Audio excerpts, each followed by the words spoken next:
Alright guys, so here's the unboxing and first impressions of the Pagrne design PG1675. So, full disclosure, I kind of got this for free. I only had to pay postage, but I also got this and one other one. So I paid £30 postage for the two, but the review for that other one, that'll be coming up not long after this one. But just thought I'd say that, get that out of the way. But as always, that's not going to change the way I do my videos. I'm going to keep it 100% honest all the time, no matter what. Now that's out of the way, let's get down to this. So, as you can tell, we've got a nice upgraded packaging. Not your usual Pagani box or Pagrne. So, it's actually a nice cushion one on top, with the branding. It's quite nice. Quite like the way the stitching's done. So, pretty impressive. Nice upgrade. Before we get onto the watch, I'll show you what else we get in here. But before we do, quickly mention what I'm wearing. So I've got my Orient Kamasu on the Jubilee that I'm wearing today. Got this Jubilee so I've just put it on now. Really liking it. I had to pick up one of these after doing the video I did, after lending the watch for someone else. If you haven't seen that video, I'll leave a link to it up here. But getting back to this. So we've got the usual unsigned and dated warranty card. We've got instruction manual, but we're not bothered about that. And a branded cleaning cloth. And then we've got the watch itself. So, just pop this to one side. And here it is.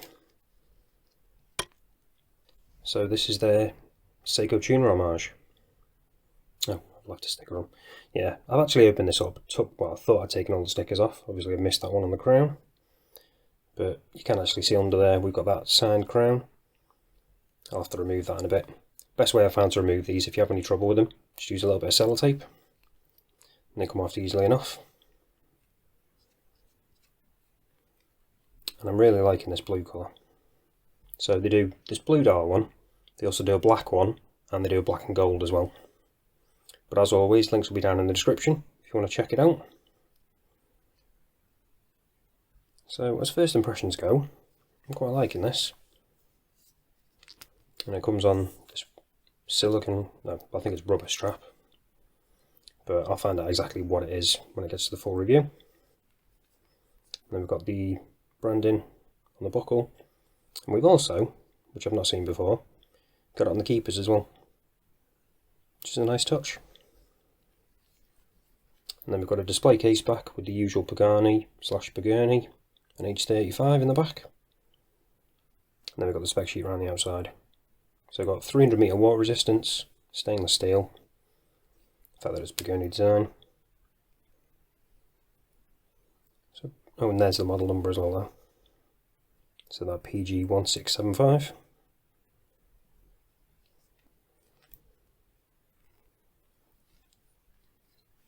So let's check out the bezel action on this. Just feeling pretty good.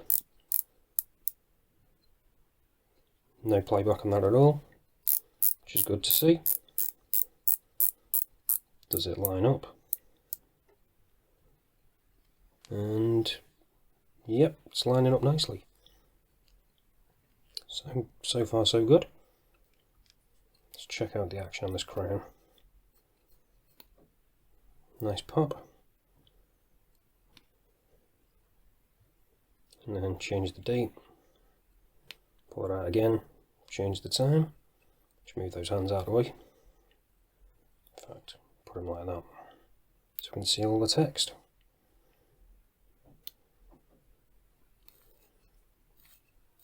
Yeah, nice grippy crown as well. Plenty of grip on that. And it recesses nicely into the case, just like the Seiko. So let's get a zoom in on this dial. So we've got the usual, fully printed.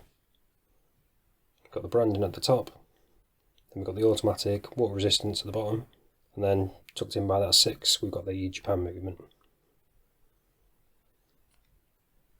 Indices look nicely applied. And then they're filled with loom as well. Obviously we'll be checking that out on the full review. Got a ceramic bezel, which is always good to have.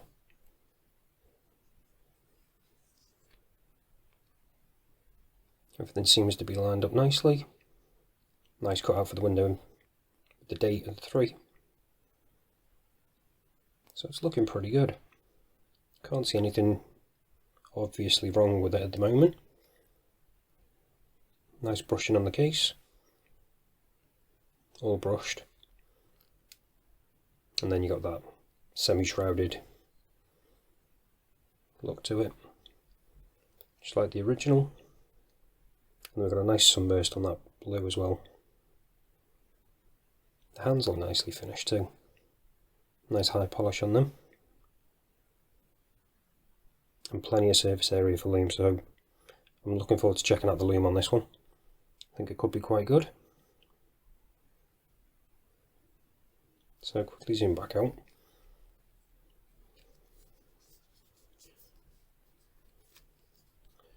So, like I say, first impressions, quite liking this. So I'll try it out for a bit as always, and then get back to you with the full review. I'll try and get it out as quickly as possible. But in the meantime, like I say, I'll be getting a review done of this one as well.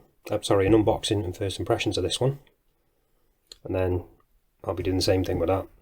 And then getting both reviews out hopefully pretty quickly. But that's it for this one, guys. Thanks for watching, and I'll see you in the next one.